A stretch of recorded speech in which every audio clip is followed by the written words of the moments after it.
Hey guys, I hope that you are ready for a very long and a very creepy video because that is what you guys are getting today. So today's video is going to be about the Smurl Family Haunting. If you guys do not know about this family and you do not know what happened to this family, you are going to be totally interested in watching this video. There's going to be a lot of information in it, but I swear it's going to be worth it. You guys are going to be so freaked out by the time this video is over. But before we get into that, I need to get into what I'm so excited about. I'm gonna try and contain my excitement throughout this video because it is a very creepy, weird topic and there's a lot of things to go over, but I just need to tell you guys how excited I am for this video in general. Not only because I haven't really done a video like this on my channel before at all, and I don't really know why, because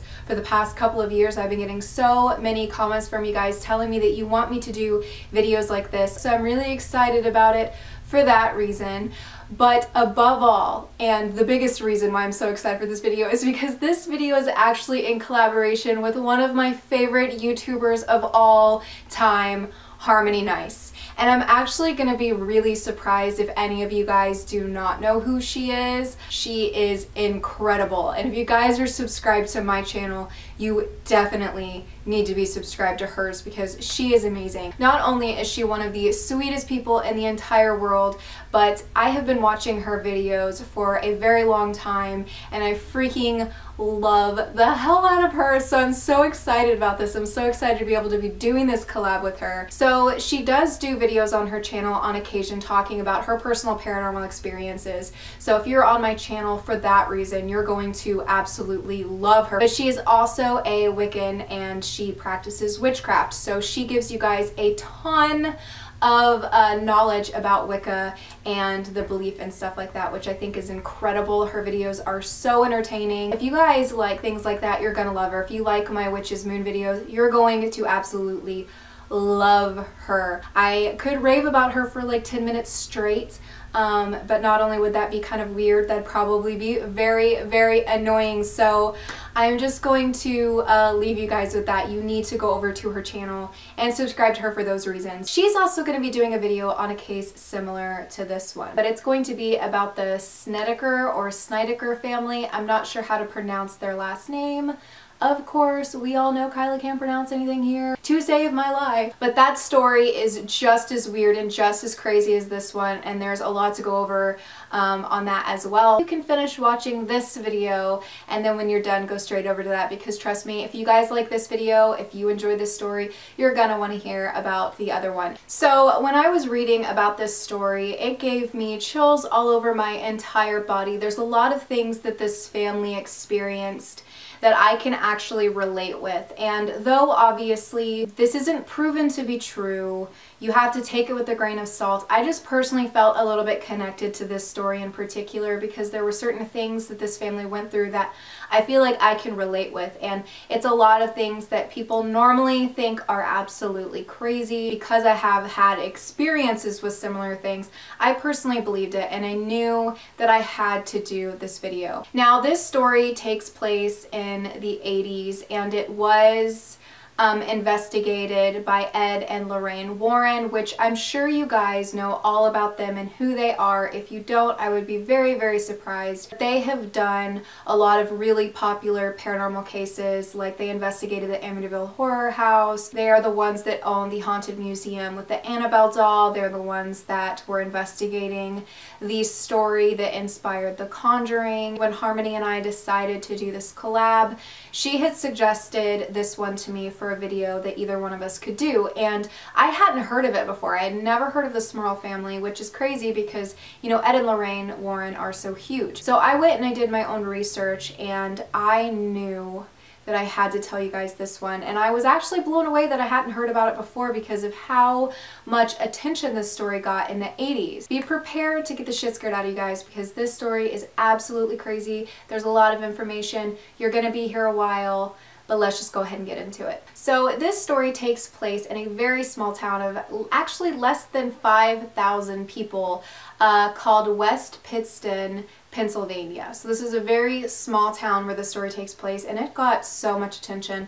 The media was going crazy over it, and with good reason. So this involves demonic entities, really dark spirits. A lot of really terrible things happen here. There were violent spirits involved, and it's just absolutely crazy what happened to this family and what went on in their house. Before we get to those things, I'm going to tell you guys a little bit about them and why they moved into the home to begin with. So in 1972, there was a really bad hurricane that came through called Hurricane Agnes, and it flooded a lot of people out of their homes. And among some of the families that were flooded out of their homes was Jack and Janet Smurl. Now, they had several daughters named Heather, Dawn, Karen, and Shannon, and they also had a pet German Shepherd by the name of Simon. So their house was destroyed in this flood in the early 70s, and because of that they had to look for another place to live, and that is where they found this duplex. This duplex was located at 328 Chase Street in West Pittston, Pennsylvania, as I've said several times, and they actually moved into this home in 73 with their parents. So Jack's parents, by the name of John and Mary, actually moved into the other side of this duplex. If you guys don't know what a duplex is, it's pretty much a house that's kind of like split into two so that some people can live on one side, some people can live in the other. It's similar to an apartment, but it looks like a normal house. So Jack's family, John and Mary Smurl, moved into one side of the duplex, while Jack and Janet moved into the other half with their children. Now, for the first 18 months of living in this house, there were no issues. Everything was completely fine. There was a couple little things here and there that had happened, but not anything that would scare you or make you want to move out, or nothing torturous, nothing dark like that. Just little things here and there that they thought were a little bit odd. And also around this time, you know, when they had just moved in here, they started renovating this duplex themselves. So they started putting in new floors and doing a lot of painting and kind of trying to like spruce it up a little bit, make this house look a little bit nicer. Now, this house was built in 1896, so when they moved into it, it was a little under 100 years old. So a little bit about Jack and Janet Smurl. They both had grown up in this area, so they were very familiar with it, and they actually met each other in 1967, and they were married just a year later in 1968. So they had a very short romance before they decided to tie the knot to get married. You know, just average normal stuff. There was nothing weird or sketchy about them at all. They were just normal people. Jack served in the Navy, so he had that behind him, and they were both Catholic, so they shared the same faith, which was really good for their family. They were able to raise them up the same, and they were really close with Jack's family. So moving into this duplex with Jack's family, they were all really excited about it, but unfortunately, after living there for 18 months, things started to go sour. In January of 1974, that is when the Smurls said that everything began to change. Really dark, violent things started happening in here, but they actually kept this secret and didn't come out about it for several years to come. But everything just got so bad that they ended up actually coming out to the public about it in the 80s and trying to seek help. They were scared for their lives. Like, it was like the darkest of dark things that you could imagine was happening in here. So in the summer of 1986 is when the family decided to come public about what had been happening in their home since 1974. So there were things happening in their house for 12 years before they decided to talk about it. And this, of course, got so much attention from the media. News outlets started showing up at their doorstep. People started coming to their house wanting to interview the Smurl family and wanting to get a closer look at their house.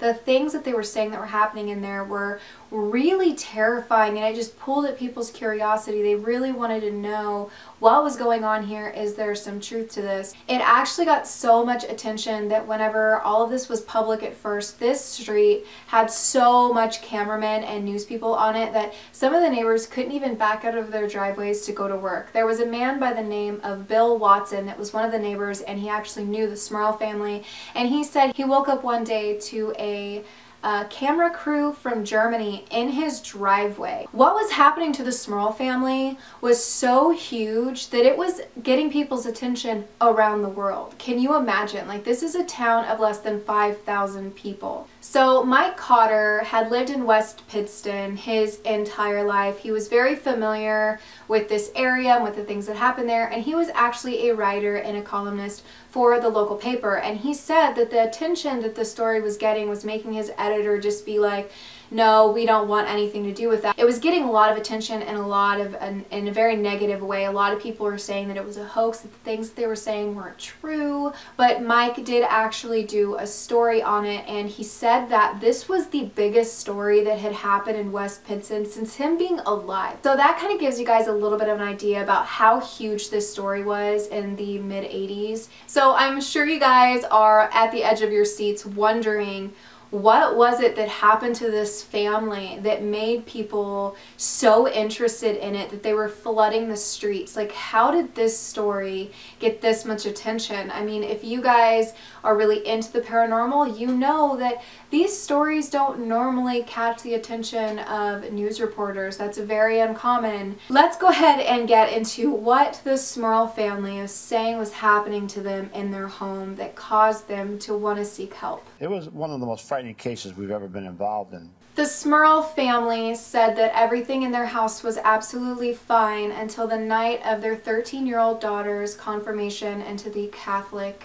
Church. Now, I don't know a lot about the Catholic faith. I don't know a lot about confirmations or what exactly those are, but this night was when everything in their house began to shift. Like, everything just changed. The energy in their home felt so dark. They felt so unsafe. They felt so negative, and it was accompanied by a very large ceiling fan falling from their ceiling randomly for absolutely no reason and almost landing on one of their daughters, Shannon, and almost killing her. They were all excited about going to the church and having the confirmation.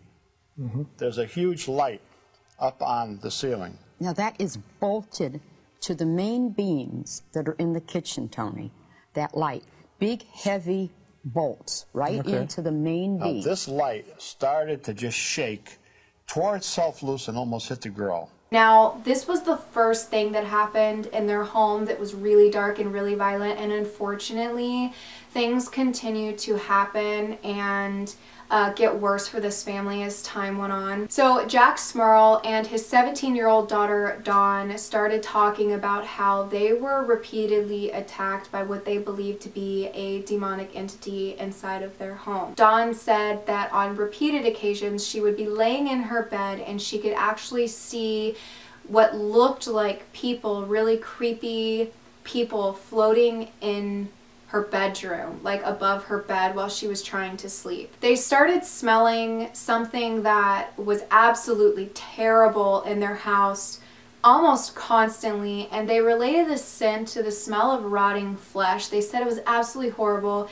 Sometimes you wouldn't smell anything, and then it would just be this wave of just rotten flesh would just overtake their entire house, and it was all that they could smell. And it was so bad that there was actually one night that Janet and Jack were actually being intimate in their bedroom, and Janet was violently pushed off of her bed in the middle of having sex with her husband, and he was left on the bed by himself gagging from the smell. That wasn't the first time that somebody was actually physically lifted up and thrown or levitated off of something.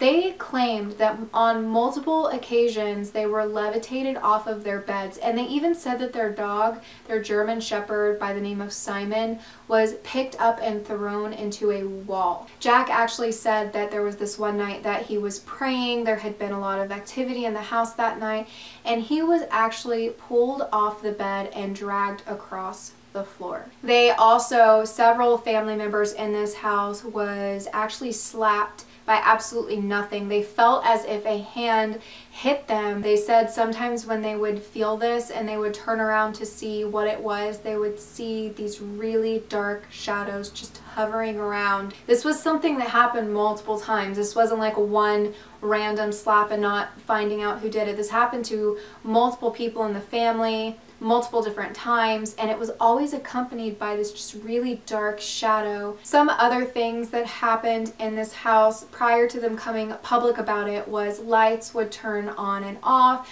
doors would open and close, drawers would even open and close. One of their TVs, they said, actually burst into flames. They had a ton of electrical problems. They had a ton of problems with their pipes. And you know, I said at the beginning that they were doing a lot of remodeling in this home, and one of the rooms they were remodeling was their bathroom. And then they noticed that there were these scratches that looked like there was a animal that had been locked in the bathtub or something like that, going crazy in there, because there were just these violent scratches like all over their bathtub, which didn't make any sense. They didn't have any cats. Their dog wasn't, you know, an animal that would just go and scratch in the bathtub for no reason. And not only did they see this, but on multiple occasions the family members would hear what sounded like somebody scratching violently on the walls or on the floor in their home when nobody was doing it. The things that were happening would be when Janet would go down into the basement to do the wash. And she'd hear somebody calling, "Janet, Janet." And she thought, sounds like my mother. So she'd run all the way upstairs. She said, "Yes, Mom, what is it you want?" No mother there. Other weird things that would happen in this house was their toilets would randomly flush by themselves, which I've heard of that happening to people before, and I don't know why, that just freaks me out really bad. They would also have music come through speakers of unplugged radios. Like radios that weren't even turned on and should not be playing music. It would just be blaring out of it, and it would scare the shit out of them, and they couldn't figure out how that was happening. One of their daughters was even pushed down the stairs by an unseen force, and this obviously terrified the family, and everything just became so intense that they really felt like they needed to do something about it. My husband painted a ceiling, and in the morning when we came down there was a huge black handprint in the middle of a 10-foot ceiling, and there was no one else in the house. But we thought, well, gee, well, that's odd. John and Mary actually said that there were numerous occasions that they were in their house when Jack and Janet were not having any arguments at all, but it sounded like people were having horrible arguments and screaming matches in their house, and they would say abusive things to each other, and it was just incredibly violent. And then they would go over there to see what was going on. Jack and Janet were fine. They weren't even fighting. That is why they decided to seek the help of Ed and Lorraine Warren. And actually, Janet, she wasn't really sure that she believed that they were going to be able to help her. She thought maybe that they were fake. So Ed and Lorraine Warren lived in Monroe, Connecticut at the time, and they were demonologists that would get contacted by people that were experiencing demonic possessions or haunted houses, things of this nature. This was something that they would actually take care of all the time. You guys probably have heard of them. They're very popular, very well known. But you know, Janet wasn't really sure about them, which it makes sense to me. You know, it's in the mid-80s.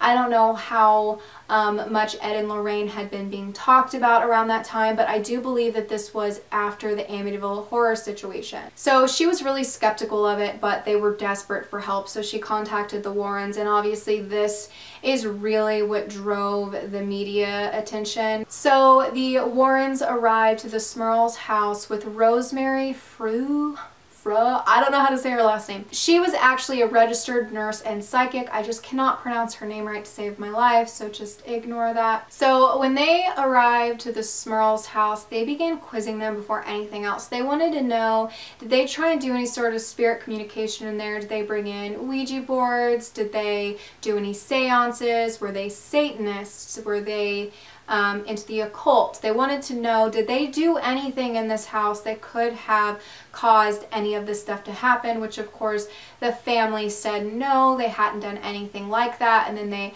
you know, they started to explain that things started to get really crazy in there after one of their daughters had been confirmed into the Catholic Church. So then they started kind of feeling like, on top of the fact of how they felt when they walked into the home, that maybe this was something that was actually demonic because of that. They then detected 4 evil spirits in this home. They thought that 3 of these spirits were minor, but that one was very violent, and that one was the spirit that was causing harm to them. The one that was really bad was incredibly powerful and incredibly dark. The Warrens videotaped the Smurls in the home, Lorraine Warren says their investigation of the Smurls and their house was conclusive. I walked throughout the home as a psychic to see exactly what I would feel. There was no doubt whatsoever in my mind that what this family was experiencing was sheer terror. So Ed Warren's description of what he felt when he had first entered the home was actually wildly reported. He said, within seconds, the room turned icy cold. There was a foul stench, and I would describe it as rotting flesh. A smoky type substance whirled and materialized on the mirror, spelling out filthy obscenities and telling me to get out, telling me in no uncertain terms to get out of the house. So according to Ed and Lorraine, that they were trying to tell this demon that it needed to leave, that it needed to get out of the house, and that it was so dark and so powerful that it shook mirrors on the walls and even moved furniture. Now, Ed said that he has a recording, which I could not find, of what he believed to be the spirits in the house knocking and banging on things in the home while they were in there. There were multiple witnesses to all of this. People were eating this up because it just further made people believe that the Smurls were actually telling the truth and that this was something that was real, that this was actually happening to them. The Smurls go to the media, hoping the publicity will force the church to help them. Even though friends and neighbors have witnessed the ghostly phenomena in the home, when a priest finally does come to the house, the spirits will not appear. And just as happened in real life, the Smurls are the main attraction in a media circus. So Father Alphonsus Trebold, probably butchering that name, was a professor, an exorcist, and a paranormal expert. He actually went to the family's home to investigate their claims, and while he was in there, he met up with the family, he walked through the house, and he said that he was able to say that the family was sincere and that they were telling the truth, but he wasn't really sure if it was something that was actually demonic. So the Warrens brought in a reverend from their hometown of Monroe, Connecticut, by the name of Reverend Robert McKenna of Our Lady of the Rosary Chapel. He actually attempted 2 exorcisms in the home, and unfortunately 2 of them were unsuccessful, and they continued to have this same dark negative activity in their home. They were starting to feel very helpless and like nothing was working, nothing was getting rid of these spirits. But luckily in October of 1986, Janet actually came out and said that the house had went completely quiet randomly and everything calmed down. For 2 months, the family did not experience any more activity in their home at all, luckily. But unfortunately, in December of 1986, just 2 months later, everything picked back up again, and the family just, they were so upset. Unfortunately, they lived there for another 2 years, but they finally moved out in 1988 and got away from all of that for good. The Smurls wanted to move, but couldn't afford it. They continued to live in the home and relied on the power of prayer to ward off the evil spirits. While I was doing research on this story and I was digging into all of this, I wanted to get as much information about this story as I could for you guys. I tried to find this house on Google Maps. It will let you go down on Google Earth, down all of these streets except the one that goes to the Smurl house. It won't let you go there. And I'm like, why? And I even looked it up on realtor websites. I wanted to see, you know, who had bought it. I wanted to see if I could try and find the people, anybody that had lived there since then, to try and contact them, see if they could confirm if any of this stuff has happened since. And it has been so difficult for me to find any of that. It was almost actually frustrating. So I'm sure you guys are wondering, is any of this true? Is there any proof of it? Was this just a hoax? Some of you are probably saying that it's bullshit already and you think that it's a hoax and this and that.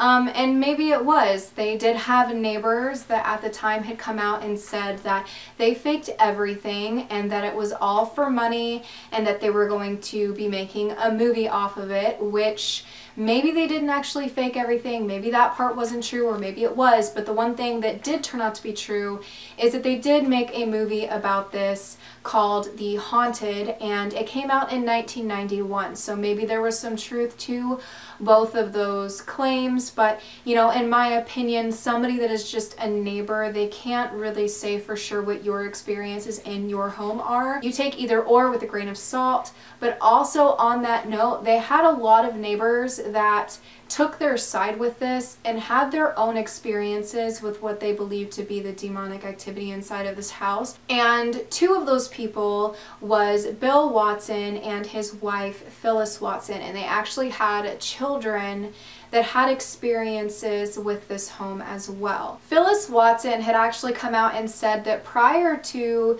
certain things that she thought that maybe Janet was losing her mind. I guess she was confiding in her about some of the things that was going on in the house, and she was like, maybe she's delusional. But then they started hearing the weirdest stuff coming from this house when nobody was home, and it really sketched out Bill and Phyllis a lot, and even their children. There would be nobody in the home. There was even one time where the family was actually away on vacation, and they heard violent screams coming from the house. Now, Bill and Phyllis's daughter, that was by the name of Debbie, was 21 years old, and she was still living with her parents, and she was on the second floor of their house that was about 15 feet away from the Smurl family house and one of their windows. And she could hear plain as day one night the sound of scratching coming from inside of the home. They had another son by the name of Paul who said that he was over there, you know, having like a play date, visiting with the Smurl's children, and there were random knocks and bangs that were happening in their house all the time that had no source, that he couldn't figure out where they were coming from. So these are just some of the accounts that I could find of other people that knew the Smurls, had visited with the Smurls, and said that yeah, there was a lot of really weird stuff that was going on there, and just the fact that they thought maybe they were crazy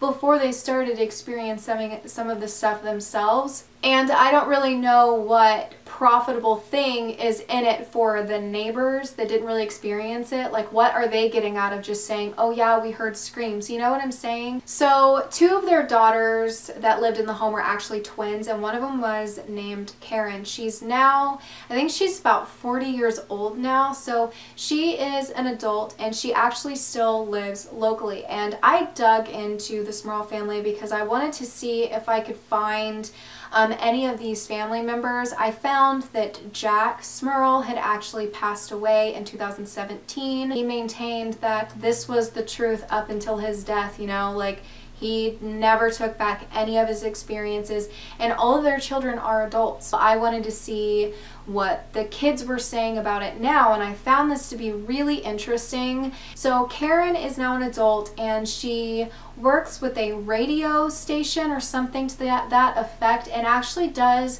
paranormal investigating. And she said that she got into paranormal investigating because of everything that they experienced in their home, and she said that people were coming out and saying that it was a hoax and that they were faking everything, but it was absolutely maddening to her and her family at that time and for years to come afterward. And she was saying, like, we didn't gain anything out of telling our story. Like, everybody acts like we got this out of it, we got that out of it. And she's like, but do you really think that a family who's already experienced like all of this dark stuff in their home, that they really want media attention? She said the media scrutinized them. Within a day after we went public, we went from pillars of the community to third-class citizens, the laughing stock of the area. So she got into paranormal investigating to help people because she felt like when they were going through everything in their home that they did receive help from Ed and Lorraine, but they received so much more backlash than anything, and it was just really, really hard on their family. So